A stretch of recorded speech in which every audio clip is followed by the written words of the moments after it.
Praise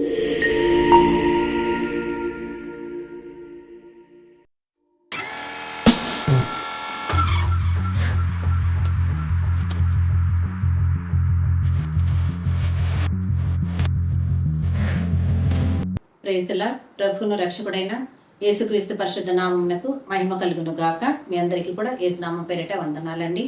దేవుడు మనందరిని ప్రేమించి తన ఊపిరిని ఊది మరొక నూతన దినాన్ని మనకిచ్చి నడిపిస్తున్న ఆ సర్వోన్నతునికి కృతజ్ఞతాస్తుతులు చెల్లిస్తూ ఆయన ఇచ్చిన వాక్యాన్ని ధ్యానించుకుంటూ ఈ రోజు ఆయన చేత ఆశీర్వదించబడదాం. ఆ వాక్యం ఏదై ఉన్నదంటే యోబు గ్రంథము 23వ అధ్యాయము 13వ వచనమును దేవుడు మనకు అనుగ్రహిస్తున్నాడు. యోబు గ్రంథము 23వ అధ్యాయము 13వ వచనమును దేవుడి రోజు ధ్యానానికి ఇస్తుండగా ఆ వాక్యము, అయితే ఆయన ఏక మనసు కలవాడు, ఆయనను మార్చగలవాడెవడు? ఆయన తనకిష్టమైనది ఏదో అదే చేయును అని దేవుడు మాట్లాడుతున్నాడండి ఈ వాక్యము ద్వారా. ఇక్కడ యోబు మాట్లాడుతూ చెప్తున్నటువంటి మాట, దేవుడు యోబు ద్వారా పరిశుద్ధాత్మని ద్వారా ఈరోజు మన దగ్గరికి తీసుకొని వస్తున్నాడు. చదవబడిన వాక్యంలో ఏం సెలవిస్తున్నాడు ఆయన అంటే, అయితే ఆయన ఏక మనస్సు కలవాడు, ఆయనను మార్చగలవాడు ఎవడు?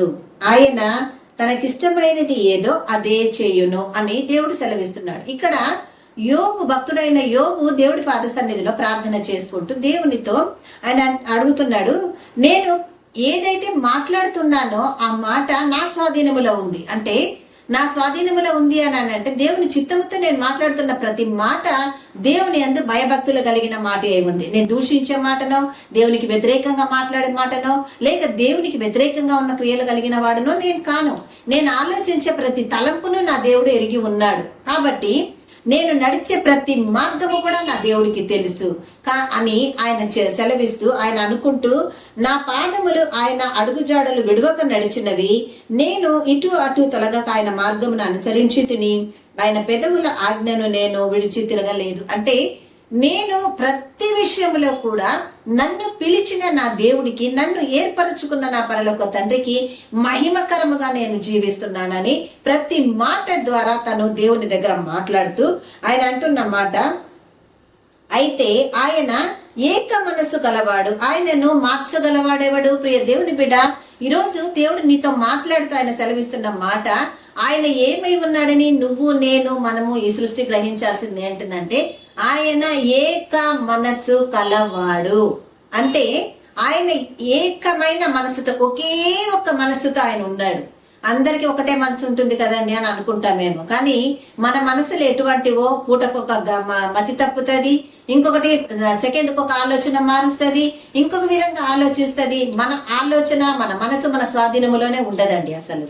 కానీ మన దేవుడు ఏమై ఉన్నాడంట, మనల్ని కలుగు చేసిన పరలోక తండ్రి, ఆయన ఏక మనస్సు కలవాడై ఉన్నాడు ఆయన. ఆ తర్వాత ఆయనను మార్చగలవాడెవడు? చెప్పుడు మాటలకు, నిన్ను డైవర్ట్ చేసే మాటలకు, నిన్ను పక్కదారులకు నడిపించే మాటలకు, నిన్ను పక్కతోవలలో నడిపించే మాటలకు, నీవు ఇతరుల మాటల ఇన్ఫ్లుయెన్స్ మీద ఆధారపడి నువ్వు జీవిస్తున్నావేమో, నువ్వు మారిపోవచ్చు, నీ తలంపులు మారిపోవచ్చు, నీ క్రియలు మారిపోవచ్చు, నీ బుద్ధిని బట్టి నీకున్న స్థితిగతులు కూడా మారిపోవచ్చు. కానీ నా దేవుడు మారని దేవుడై ఉన్నాడు.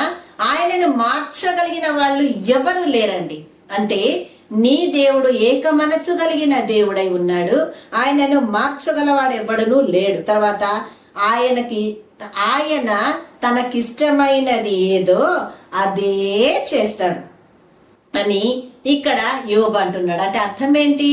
నిన్ను బట్టో, నీ ఆలోచనలను బట్టో, లేక నీ క్రియలను బట్టో, నీకున్న పెద్ద గొప్ప విశ్వాసమును బట్టో దేవుడు నీకు అనుకూలంగా దిగి వచ్చేది చేయడు. ఎందుకంటే అందులో నువ్వు ఎంచుకున్న మార్గంలో కానీ, నువ్వు నడుస్తున్న మార్గంలో కానీ, నువ్వు యోచన చేస్తున్న దాంట్లో కానీ, నువ్వు వెంబడించాలనుకుంటున్న దాంట్లో కానీ, నువ్వు ఆలోచన చేస్తూ పొందుకోవాలనుకుంటున్న దాంట్లో నీకు కీడు రావచ్చు, శ్రమ రావచ్చు, శోధన కలగవచ్చు, ఏదైనా జరగవచ్చు. కానీ నిన్ను ప్రేమిస్తున్న నీ దేవుడు వాటినన్నిటిని తప్పించడానికి నీకు ఏది మేలైనదో, ఏది శ్రేష్టమైనదో, ఏది మన తండ్రి అయిన ఆయనకు అనుకూలమైనదో వాటినన్నిటిని నీ పక్షంగా చేయడానికి ఆ దేవుడు నీ కొరకు సిద్ధపరచబడి ఉన్నాడు.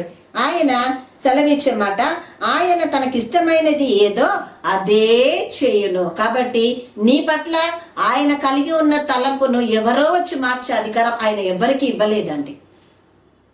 మరి నీ తలంపు మార్చగలిగిన స్థితిలో ఉంటే నువ్వు ఎవరికి అధికారం ఇచ్చావు? ఆయనకు ఎవరు లేరని చెప్పాడు వాక్యము ద్వారా. మరి నీ తలంపులు మారిపోతున్నాయంటే నిన్ను మార్చగలిగిన వాళ్ళు ఎవరు? నువ్వు వాక్యమును ఆధారం చేసుకొని విశ్వాసముతో దాన్ని పట్టుకొని, నా యేసయ్య తప్ప నాకు ఎవ్వరూ లేరు, నన్ను ఏ స్థితికైనా దీవించగలడని ఒక విశ్వాసము కలిగి దేవుణ్ణి నువ్వు కొనసాగితే నీ మనసు కూడా మారద్దు కదా. నువ్వు కూడా మార్పులేని వాడవు, మార్పులేని దానవే కదా. మరి నీ దేవుడు ఆయన తనకిష్టమైనది ఏదో అది మాత్రమే ఆయన నెరవేర్చునని నీకు తెలిసి ఉన్నప్పుడు, అదే చేస్తాడని నీకు తెలిసి ఉన్నప్పుడు, నీ దగ్గర ఉన్న ఈరోజు కొన్ని నీ అవివేకత వలన సమస్యలు ఉన్నాయేమో గమనించావా ఎప్పుడైనా? నోరు తెరిస్తే అబద్ధాలండి, నోరు తెరిస్తే అబద్ధాలు. నీ జీవితం ఏమైందో దేవుని దగ్గరే ముందు ఉంటది. సాటి మనిషికి కూడా తెలుసు నీ జీవితం. కానీ ఒక ముసుగేసుకొని నన్నెవరు చూడట్లేదు, నన్నెవరు పట్టించుకోవట్లేదు, వాళ్ళు నమ్మేస్తారులే అని అనుకుంటూ తిరుగుతున్నావేమో. మనుషులు నమ్మినా నమ్మకపోయినా నీకు నాకు ఒరిగేది ఏం లేదండి. కానీ నీ దేవుడు నీ ప్రవర్తన మీద అధికారం కలిగి ఉన్నవాడు నిన్ను నమ్మాలి. ఎవరి కళ్ళైనా ప్రపంచంలో కప్పగలవేమో గాని నిన్ను చూస్తున్న ఆ దేవుడు ఆయన కళ్ళను నువ్వు కప్పలేవు ఎప్పుడు. అందుకే కీర్తనల గ్రంథంలో ఆయన అన్నాడు కదా, ఆయన భూమి అంతముల వరకు చూచువాడై ఉన్నాడని సెలవిచ్చాడు. ఆ తర్వాత ఆకాశము క్రింద జరిగే వాటిని అన్నిటినీ ఆయన తెలుసుకుంటున్నాడని మాట్లాడుతున్నాడు కదా దేవుడు వాక్యం ద్వారా. మరి అన్ని తెలిసిన దేవుడు ఈరోజు నువ్వెలా ఉన్నావు? నిజంగా నేను ఆయన వారసుని ప్రభా, నేను నిజంగా నేను బిడ్డనయ్యా, వారసురాలనయ్యా అని మాత్రమే నాలుక మీద నుంచి మాత్రమే చెప్తున్నామే. నిజంగా మనం ఆయన బిడ్డలైతే మన తండ్రి పోలి మనం నడుచుకోవాలి కదా. ఆయనను మనకు మాదిరికరముగా ఉంచుకొని మనం నడవాలి కదా ఆయన మార్గంలో. ఆయన ఎలా ఉన్నాడు నీ తండ్రి? ఈరోజు వాక్యం ద్వారా నీకు దావీదు భక్తుడు నీకు యోబు నీతో సెలవిస్తున్నాడు కదా. ఏమని మాట్లాడుతున్నాడు ఆయన? యోబు సెలవిస్తూ ఆయన మాట్లాడిన మాట ఏంటిది? అయితే ఆయన ఏక మనసు కలవాడు, ఆయనను మార్చగలవాడేవాడు. ప్రియ దేవుని బిడ్డ, కృంగిపోకు. ఈరోజు నువ్వు ఏ స్థితిలో ఉన్నావేమో, నువ్వు యథార్థ మార్గంలోనే నిలిచి దేవుని కొరకు కనిపెడుతున్నావేమో. మరి అటువంటి ఆయన నువ్వు దగ్గరకు వస్తే ఆయన ఏక మనసు నిన్ను ఆశీర్వదించడానికి మాత్రమే ఉన్నాడని నువ్వెందుకు మర్చిపోతున్నావు? నీ పట్ల కృప కలిగిన నీ దేవుడు మారిపోతాడన్న భయం నీకుందా? లేక ఎవరైనా వచ్చి మార్చేస్తారన్న ఆలోచన నువ్వు కలిగి ఉన్నావా? ఈరోజు అటువంటి ఆలోచనలు ఉంటే తీసేసుకోండి. ఎందుకంటే ఇవన్నీ భూమి మీద మాత్రమే నడుస్తుంది. మన పరలోక తండ్రి దగ్గర ఇటువంటి లాజికులు నడవవు. అందుకే ఆయన ఏమంటున్నాడు? ఏక మనసు కలిగి ఉన్నాడు. నిన్ను ఆశీర్వదించాలన్న ఆశీర్వాదం కలిగి ఉంటే ఖచ్చితంగా నిన్ను ఆశీర్వదిస్తాడు. ఎందుకంటే ఆయన మనసు ఎప్పుడు కూడా మారదు. మార్పు లేని దేవుడై ఉన్నాడు ఆయన. రెండవదిగా ఆయన ఏమై ఉన్నాడు? తనకిష్టమైనది ఏదో అదే చేస్తాడు. నిన్ను దీవించాలంటే దీవిస్తాడు, నిన్ను స్వస్థపరచాలంటే స్వస్థపరుస్తాడు, నీకు నెమ్మదిని కలుగు చేయాలంటే కలుగు చేస్తాడు, నీకు సమాధానం ఇవ్వాలంటే కలుగు చేస్తాడు. అటువంటి మారని దేవుని చేతుల్లో నువ్వు ఉన్నావు. ధైర్యం వస్తుందా నీకు?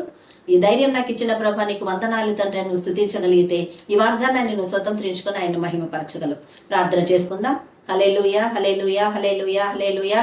స్తోత్రం, స్తోత్రం, స్తోత్రము దేవా, నీకు వందనాలు స్తుతులు తండ్రి. మమ్మల్ని మికిలిగా ప్రేమించి ఆదరించిన గొప్ప దేవా, మమ్మల్ని గణపరచడానికి నీ మహిమతో నింపడానికి దిగి వచ్చి మంచి వాక్యం ద్వారా మాతో మాట్లాడావు. విన్న వాక్యాన్ని మళ్ళీ నీరు కట్టి ఫలింపు చేయండి. వాక్యానుసారముగా మేము నడవడానికి మాకు సహాయం చేయండి తండ్రి. మీకే వందనాలు ప్రభా. రోగగ్రస్తులను జ్ఞాపకం చేసుకుని స్వస్థతలు దయచేయండి అయ్యా. బలహీనతలో ఉన్న వారిని బలపరచండి నాయన. అయ్యా ఇదిగో నీ మహిమ కొరకు ఎదురు చూస్తున్న వారిని అత్యధిక మహిమతో నింపమని ప్రార్థిస్తున్నాను నా యేసయ్య. సమస్తము మీద నీ అధికారం ఇచ్చి ఉన్నావని ఎరిగి ప్రభా నీ మహిమతో మేము ముందుకు కొనసాగే కృప మాకు దయచేయండి. అయ్యా ఎగ్జామ్స్ కు ప్రిపేర్ అవుతున్న బిడ్డలను మీరు జ్ఞాపకం చేసుకోనండి ప్రభా. అయ్యా నాయనానికే వేలాది వందనాలు. వాక్య పరిచర్యలకు సేవకు అనేకమైనటువంటి ఇరుకు ఇబ్బందులు కలుగుతుండగా ప్రభా నీ మహిమతో దిగి వచ్చి ప్రభా నీ దూతల కాపుదలను ఆయా సేవకులకు మీరు అనుగ్రహించి అయ్యా విస్తారముగా నీ వాక్యము ప్రకటించబడడానికి సహాయము చేయమని ప్రార్థిస్తున్నాము తండ్రి. మీకే వందనాలు, వందనాలు ప్రభా. ఈరోజు ఏ బిడ్డలైతే తండ్రి అయ్యా వివాహ దినాలు జరుపుకుంటున్నారో, అయ్యా పుట్టిన రోజులు జరుపుకుంటున్నారో వారందరి మీదకి నీ హస్తాన్ని నడిపించి దీవించండి ప్రభా. నీ కృపలు ఆదరించబడే ధన్యత దయచేయండి యేసయ్య తండ్రి. మమ్మల్ని ఆదరించినందుకు, ఆశీర్వదించినందుకు మరొకసారి మీకే కృతజ్ఞత స్తోత్రములు, వందనాలు, స్తుతులు చెల్లించుకుంటూ యేసుక్రీస్తు అతి శ్రేష్టమైన నామమున మా ఈ ప్రార్థన మీ ఆశీర్వాదముగా మేమందరము కూడా అడిగి పొంది ఉన్నాము మా తండ్రి. ఆమేన్, ఆమేన్, ఆమేన్. హల్లెలూయా. I don't take shit. I got no love for the fakeness. If you wanna play tough and wanna hate this, I'll always show up. I don't ever slow up, no I don't take shit. I got no love